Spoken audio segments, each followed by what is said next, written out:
Hey, Slater Crusaders, America's the greatest country in the world. Thanks for being here. Welcome to our special about inside identity politics. February, it's Black History Month. And every time we think of Black History Month, we need to think about Morgan Freeman. Black History Month you find ridiculous. Why? You're going to relegate my history to a month? Oh, come on. What do you do with yours? Which month is White History Month? Well, come on, tell me. Well, I'm Jewish. Okay, which month is Jewish History Month? There isn't one. Oh, why not? Yeah. Do you want one? No. I don't either. I don't want a Black History Month. Black history is American history. How are we going to get rid of racism until... Stop talking about it.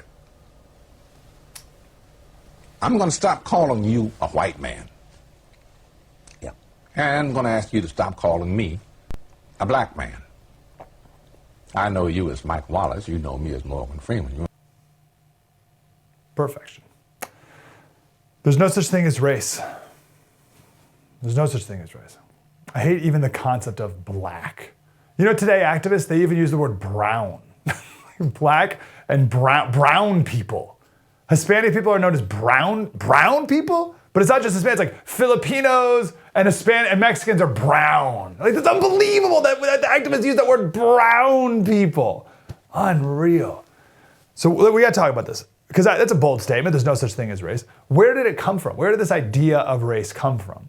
Well, I talk about this on my podcast. It's called Politics by Faith, and we go in pretty great detail about this. But the very short of it is, there was a guy by the name of Samuel Morton, a scientist from the early 1800s. And he got a bunch of skulls from different groups of people all around the world. And he took the skull, turned it upside down, filled it with mustard seed, and then determined which skulls fit the most mustard seed. And the skulls that were bigger had a bigger brain, and because it had a bigger brain, therefore they were smarter and superior. And which skulls had the biggest brain? Oh, well, that was from the Caucasus Mountain region. And that's why white people are called Caucasian. That's where that comes from. And they got a bigger brain, they're smarter, therefore superior. Could you think of a stupider experiment and a stupider conclusion than that right there? That's it. That's race. And this was all around the time of Charles Darwin. Charles Darwin wrote Origin of Species in 1959. The idea of race comes from the Darwinian worldview, the evolution worldview. Let me break this down. This is as clear as day. I hope I can do a good job explaining this. There's two worldviews here. So you got the Darwinian evolution worldview that says, a fish turned into a frog, that turned into monkeys, and then the monkeys spread all over the world, and then different primates evolved into different races of human. Are you with me? You have different primates. You got primates in Asia, you got primates in Africa, you got primates in Europe. You got different primates, and they all evolved into different races of human. And some humans are more advanced, that is to be removed from the monkeys, than other races. So white people are very advanced from our monkey ancestors of millions of years ago. We're very advanced, very different. But those black people, they're still pretty much monkeys. They haven't evolved much yet. They're actually not even fully human. They're a different race. They're subhuman. That's the evolution worldview. The biblical worldview says we all come from Adam. We all come from the same ancestor. We're all human, equally human, created by God, in the image of God. There's no more human or subhuman. There's no superior or inferior. See the difference? And do you see how those different endpoints come from different starting points? You start in two different places, you're going to end up in two very different places. So I say enough of the science from the 1800s. This is why even today when people are like, you got to trust the science. It's like, oh, geez. You want to know about the history of the science? Here's the science when it comes to race. It goes back to the 1800s, and I don't believe in it. I'm over. Can we stop acting like that is a real thing? Stop, because we're acting based off of that science by even using this idea of race. We're not different races. There's one humanity, one race, human race, that's it. But what I just said is the racist thing today. But you see the difference in worldview? That's why I talk about worldview all the time. It's incredibly important. The evolution worldview, the biblical worldview. And you can understand how if someone believes in the evolution worldview, you can understand how someone could come to those conclusions that racists came to. It makes sense if you think like that.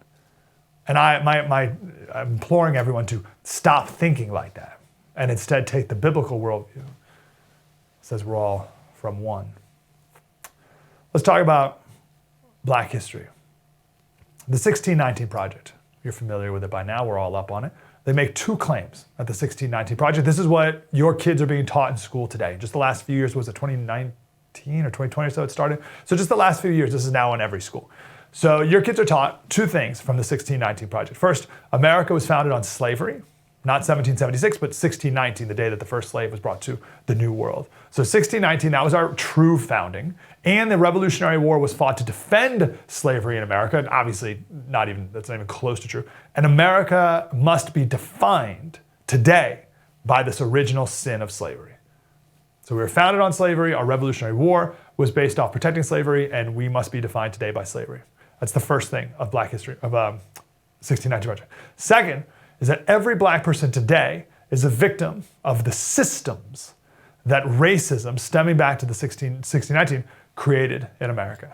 So every Black person is a victim today, every one. And you say, well, how? Like, point to it. And they're like, oh, it's systemic. It's another word for invisible, but it's everywhere. So that's what the 1619 Project tells your kids. What we should be doing is telling people of every skin color that if anywhere else on the planet, this is where you want to be. You want to be in America. This is where you can make something of yourself. Where even if racism did exist, you can overcome it here better than anywhere else in the world. Because there is racism all over the world. After the shootings in California, there were a couple mass shootings against Asians, and the media tried to make it an anti-Asian hate crime or whatever, but it turned out that the shootings were committed by Asians, so it's weird. I found this poll, this old Pew poll, not old, a couple years ago, and they asked different countries, different nationalities, your thoughts on other countries. Like, what's your favorability of other countries? So I'd be like, people of China, how do they feel about people of Singapore or whatever? And they're like, oh, like, I don't know, 80% approve or whatever.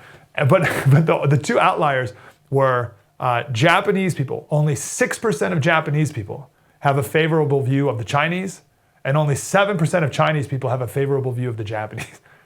They still hate each other. So we just call them Asian. But here, Jesse Kelly alluded to this in one of his tweets the other day. He said, I don't understand all these Asian on Asian mass shootings because different Asian cultures have historically gotten along so well. But he hit it right there. Different Asian cultures. We look at that, or I should say, we're told to look at this as race. And that's why they have this ridiculous umbrella term of AAPI. You want to make Asian even more ridiculous? Throw Pacific Islanders in there. Okay? So enough with this race. It's not about race. It's culture. Really, it's culture. Ethnicity, if you wanted to go, but it's culture. It's culture. There's racism all over the world. You think the Muslims and the Hindus in India and Pakistan get along? The partition of India and Pakistan, 2 million people died. Right? People hate each other for all different types of reasons. But we're supposed to believe that only racism only exists in America. Are you kidding me? No, far from it. In America, this may be one of the only places in the world that you can overcome it. You define your future. We're so obsessed with race in this country, but the truth is we need to focus on culture. A culture tells you something about a group of people. The color of their skin tells you nothing about a group of people. Absolutely nothing. Does that make sense? You take any group of people and all you know is just their skin color. You know nothing about that group of people. But once you start to ask questions about their culture, their worldview, their beliefs, what they stand for, what they hope for, once you start to understand their views on marriage and God, or you start to understand their holidays and what's important to them, and that's when you start to truly understand what people are. And the skin color is irrelevant. I'll just give you an example here. One of my favorites from Thomas Sowell. He's talking about racism. Black people saying, Thomas Sowell's black. Black people saying you can't make it in America, all this stuff. And he says, well, hold on. Let's break black people into different cultures. You have native-born black Americans, and then black people whose ethnicity, whose heritage comes from the Caribbean. He calls it the West Indies, right? The Caribbean. They're both black, skin color is black, but very different cultures. And Thomas Sowell makes the point that in New York City, the first black bureau president was from the Caribbean. In the 70s, the highest ranking blacks in the New York Police Department were from the Caribbean. All the black federal judges were from the Caribbean. Caribbean families had a 28% higher income than native-born black families, and second-generation Caribbean immigrants had a 58% higher income than native-born blacks. And you think, well, hold on, they have the same color of their skin. They live in the same racist America. They live in the same town. They live in the same city.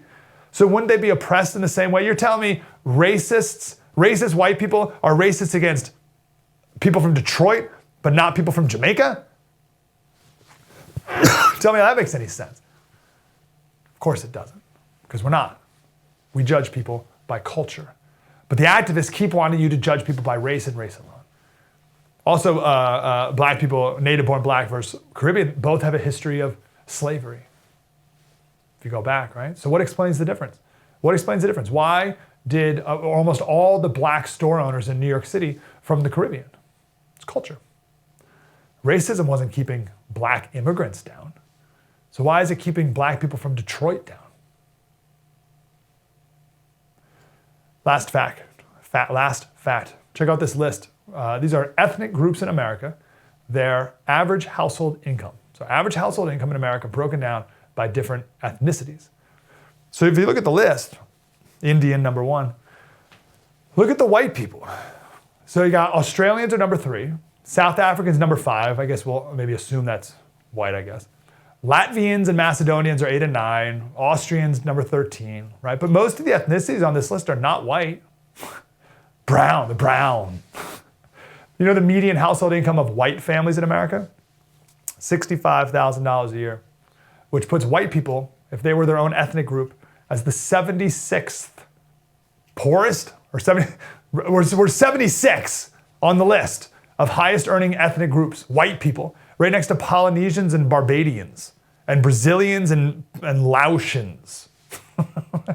What a racist country. We're the worst racist country ever.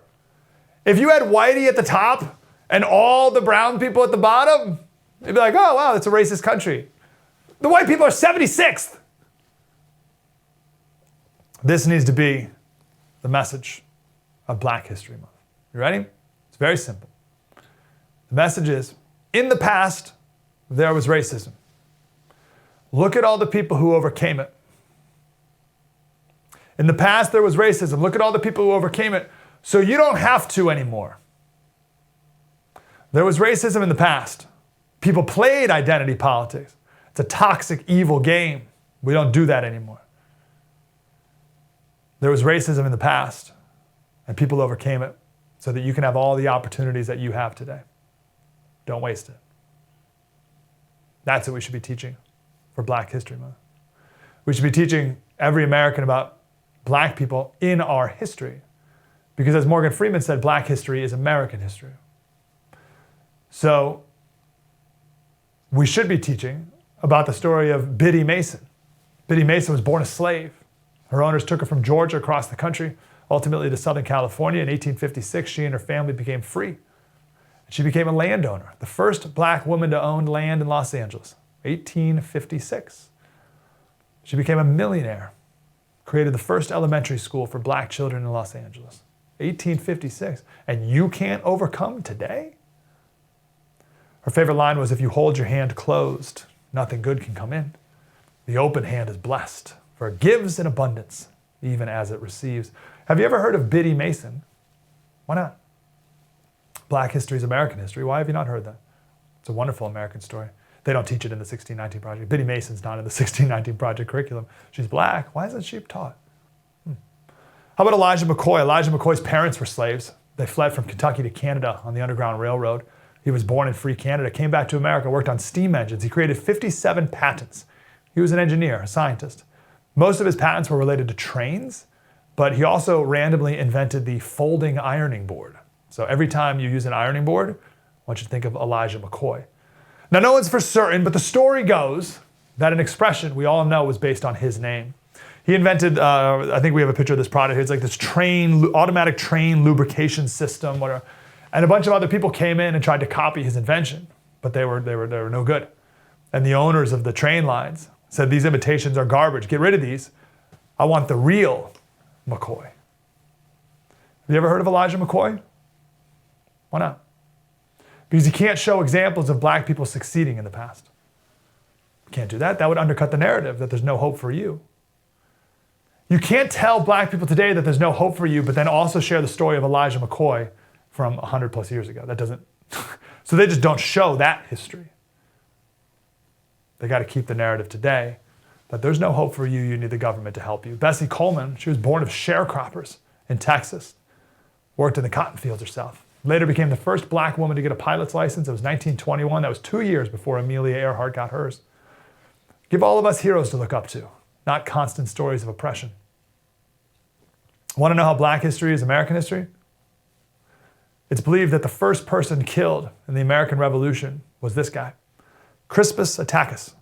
He was born a slave in Massachusetts, became a sailor and a whaler, and was killed by some British soldiers in 1770, 2 bullets to the chest during the Boston Massacre. His body was carried to Faneuil Hall in Boston, laid in state, and then the other victims and he were buried in the same grave. I got a picture of a gravestone right here. Don't hear about Crispus Attucks, but goodness me, black history is American history. He was the first person to die in the American Revolution. How about Matthew Henson? He was a black man, so took 7 trips to the Arctic over 23 years in the early 1900s. He was born to sharecroppers in Maryland in 1866. One generation, it was just right after, it wasn't even a generation after slavery. He was like right. If you wanted to inspire a group of people, wouldn't you share these stories? Let me ask you like this. If you wanted to discourage a group of people, wouldn't you hide these stories? If the 1619 Project and if Black History Month was about teaching the contributions of black people in America, then that'd be great. It's not what it is. It's about victimhood. If it were about more black people overcoming difficulties, that'd be great. It's not what it is. It's about how you can't overcome the oppression that you're facing, even though nothing anyone is facing today is anything compared to what these once slaves had to overcome. If black history were treated as American history, as Morgan Freeman said, that'd be great. It's not. It's something separate, distinct, and all about oppression. To Morgan Freeman's point, black history is American history. At the World's Fair, Chicago, 1940, there was the American Negro Exposition. And there was a poem featured there. It was by Margaret Walker. She was born in 1915. She said, "Come now, my brothers and citizens of America, and hear the strange singing of me, your brother, and see the strange dancing of me, your daughter, and know that I am you and you are me. And the two are as one in danger and peace, in plenty and in poverty, in freedom forever, in power and glory and triumph. Who are you, America, but me?" There's no such thing as race. There's different cultures in America, and some cultures have good things, some cultures have bad things. And you can change culture. We need to judge cultures, but it's got nothing to do with race. Stop with the identity politics. Hey, thanks for watching that clip. This was an amazing special we did about identity politics and inspired by Black History Month. We talked about how we should really be teaching our history, and we touched on so many eternal themes, so many biblical themes, because we're all wrong. Right? There's definitely problems in this country, but we're searching for the answers in all the wrong places when it's all in the Bible. And that's what our podcast is about. It's called Politics by Faith, where we take the story of the day that's causing anxiety, like race in America and Tyree Nichols in Memphis and all this stuff that's just causing anxiety and tension and division. And we talk about it from a historical and a biblical perspective and make the anxiety go away. So if you like that last clip, you'll love the podcast. It's anywhere you listen to a podcast called Politics by Faith.